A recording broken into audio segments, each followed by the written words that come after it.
So welcome, Allison and Donna. Thank you so much for being here with us. And I know you're going to share a little bit about yourselves as kind of introduction. So I'll just let you go ahead and do that. Great. Thanks, Jordan. Thanks, Suzanne. Yeah.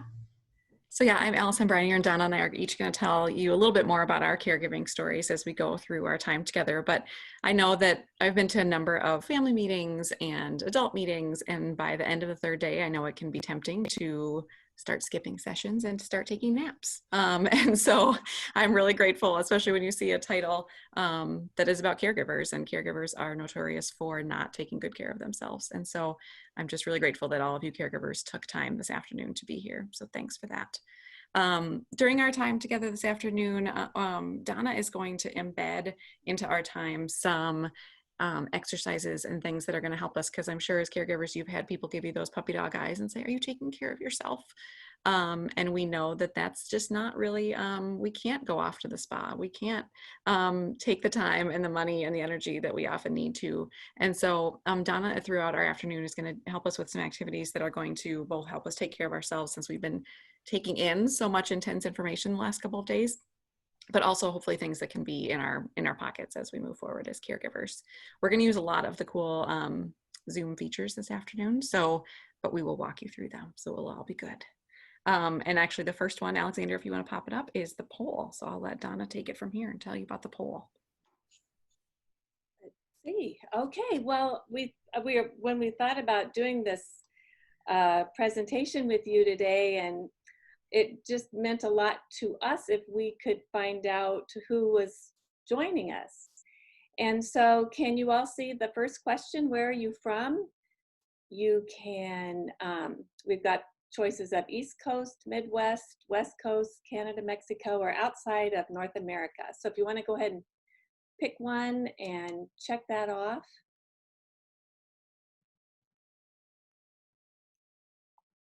And then if you can scroll down to the next question, are you a caregiver for your spouse or partner, a child that's younger, a child that's 6 to 17, or over 18, or a caregiver for someone else, and or maybe not currently a caregiver? So if you could choose one of those, and we'll look at that. Okay. Then our next question is, if you scroll down, how long have you been a caregiver for a person with FA? Like you might be brand new, less than a year, or it could be 1 to 5 years, 6 to 10 years, over 11 years. And then if it's none of the above, you're not a caregiver, that's okay, check that one off. And man, I feel like I've got to count on my fingers how many years has it been. And then, so the last question, we'll use the chat feature. So are we going to do that later, Allison, or do we want them to? We're going to put that in the chat. So that's not something you would actually choose a button for here in the poll. Okay. That's something that they'll pull up the chat feature for and answer. Okay, so just the 3 questions. Just really quick, you might have to just choose an answer, one of those on the poll, just to submit it. And then once you click submit, just put your actual answer in the chat. Oh, well, yeah, I'm kind of confused, but so do we have results of the poll? Do we know the numbers? Well, how about this? While Alexander tallies those up, what we can do is in the chat. So if you pull up the chat feature and make sure it says it's going to everyone, if you can answer these 2 questions. So what's your challenge as a caregiver?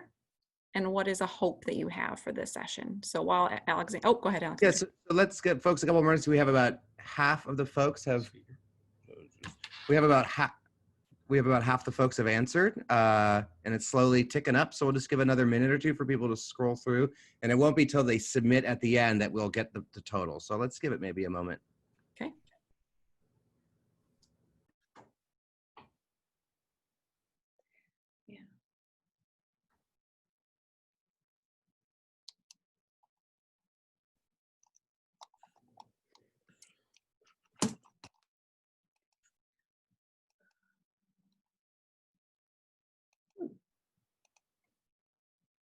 So if it disappeared on my screen, does that mean I've submitted it? Mhm. Yeah, okay.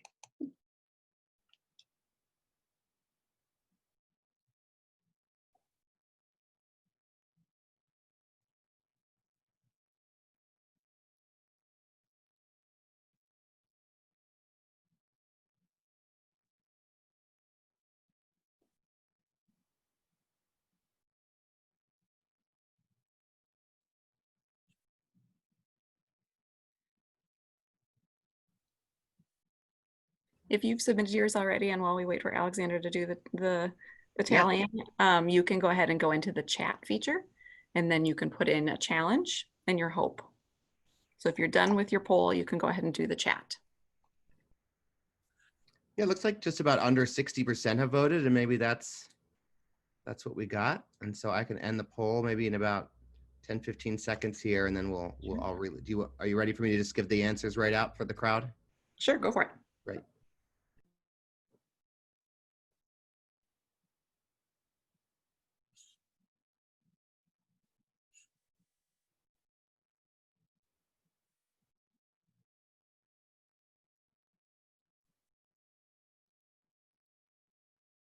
Oh, interesting. Mhm. A lot of East Coast people here.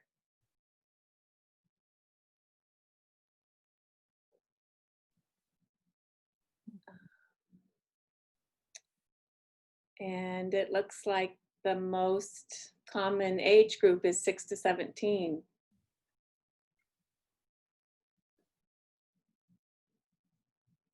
And for quite a few years. So this is really neat. This is so neat that everyone is here, even though it's been only a few of you have are brand new, less than a year, only a few, but quite a few of us have been caregivers for a while. And I'm really glad that this is a time we can get together. I know I've been feeling pretty isolated myself, and I got so excited to just see everyone's faces today. So this is good. I'm excited to see that there are 19% of them are spouses and partners, because I think that that's like, we're rare within a rare, right? So I love that there's 19% of us are here today. While you go ahead and do the feature in the chat, telling us about your challenges and hopes, and Donna and I will take a look at those and make sure we can try to meet those as we go through. I want to tell you about something really exciting. So I've been working with FARF in the last few months about how we can embed caregiver support into everything that they do in their mission. They do such a great job taking care of the patients and caregivers. I think we could just always use more. And so something you may have noticed is that in all the newsletters, we now have the step where in every newsletter there will be a caregiver feature, which is really exciting. You can see that there's a caregiver session today and one that's going to be at the adult meeting, which is also great. But we want to make sure we have lots of ideas for ways that we can support you, and we want to make sure that they meet the needs that you feel like you have. And so in the next few weeks, you'll be getting an email, and in that email will be a survey, a quick survey we'd love for you to fill out about what do you already like, what do you wish you had more of, what's a new thing that you hope you could get as a caregiver. And then we're going to perform 2 focus groups with 10 people each, and there will be a gift card that you will get for participation. So watch your email in the next couple of weeks, and please take just a few minutes to fill out the survey and to sign up for the focus group so that we can really design caregiver support that meet your needs. All right, Donna, you want to share your story? Okay. Yeah, I'll just, we decided we both share a little bit about our stories. I think we could probably go on and on and on, but we're giving each other 2 minutes to tell our stories. So the next slide shows me in my very first caregiver role. It's 1959. I'm a little over 2 years old, and I had this doll, Tiny Tears. And I took such good care of little Tiny Tears. If you go to the next slide, I practically washed off all of her hair. I washed her hair. I washed her every day, gave her baths every day. So she was my very first person to be a caregiver for. But then we can fast forward, and here's a picture of me as caregiver to 2 of my children. on the left is my daughter, Emily. When she was 11 months old, she was diagnosed with bilateral Wilms tumor, and which were cancerous tumors in both kidneys, which is rare. Only 1 in 10 of children who have Wilms tumor have them in both kidneys. So she was on chemo for 2 years, but we had some lots of ups and downs. I had a 3-year-old at home when she was going through her chemo, so there were a lot of challenges there. But then I was very surprised when 20 some odd years later, my son Lauren, who you can see the back of his head here, we're at Memorial Sloan Kettering. He was diagnosed with Fanconi Anemia at age 24. And within weeks, they had found a donor, unrelated donor, and we were whisked off to New York City, July 4th, 2016. And so this was just days before he was able to be discharged from his transplant. So then the next slide shows how we've progressed since then. Here is Emily. She is 29 years old. And this picture, she's 8 months pregnant, which you can imagine. I think those of you who have toddlers going through any kind of chemotherapy, you think, what is going to be like for them when they're adults? And for Emily, we've been so fortunate, very, very fortunate. And she now has a little boy who's 2.5 years old. I'm sorry, one and a half years old. And then here's Lauren, 2 years after his bone marrow transplant. And I felt like he felt so good, better than I think he'd felt in years. And we were so happy. But then, let's go to the next slide. 2 years after, like 2 months after that picture was taken, he came down with a really serious infection, ear infection, and then at his checkup at Sloan Kettering, we found out he had relapsed. That is, he didn't have any platelets anymore, and his white count was down. So Dr. Boulad was his doctor, and he said, you know, you've been out of transplant a few years. I think going for a second transplant's the right thing to do. And that's what we did. And so in April 2019, Lauren had his second transplant, and he put together his own emoji. This is Lauren. He's a pretty low-key, cool guy. So then if we go to the next slide, then you can see Lauren just a few months ago.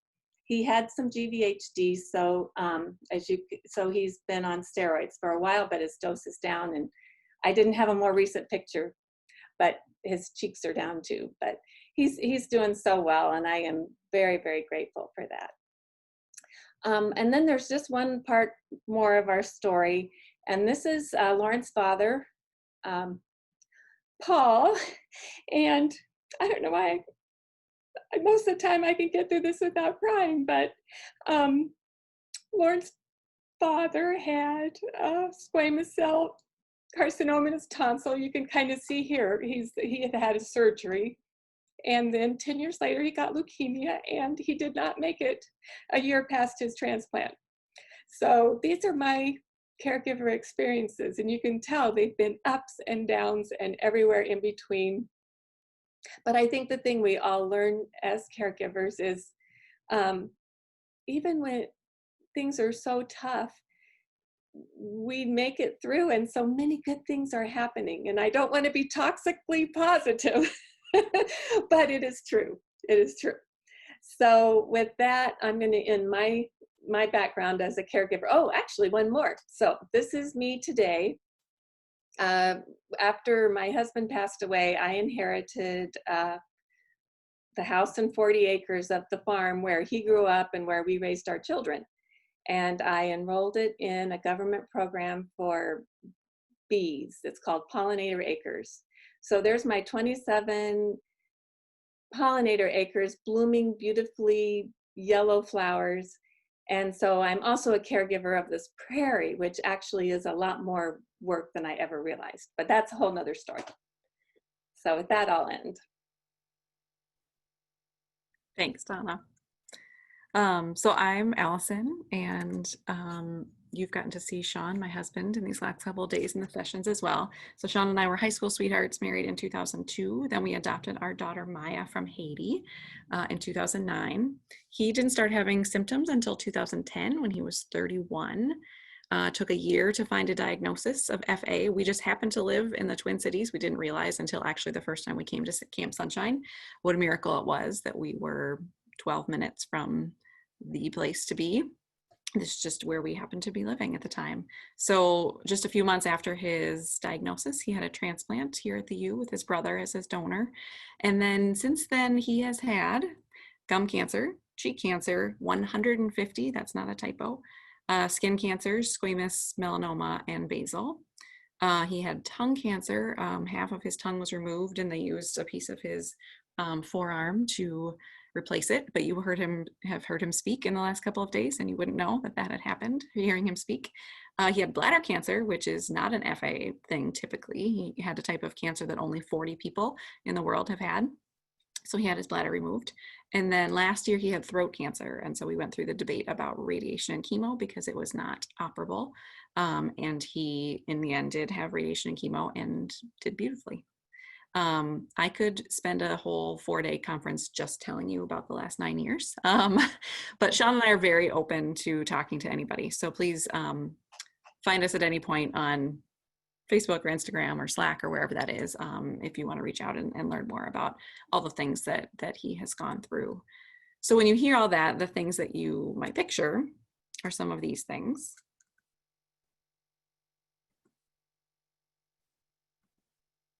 But as caregivers, we know that behind every one of those scenes, there is also one of these scenes.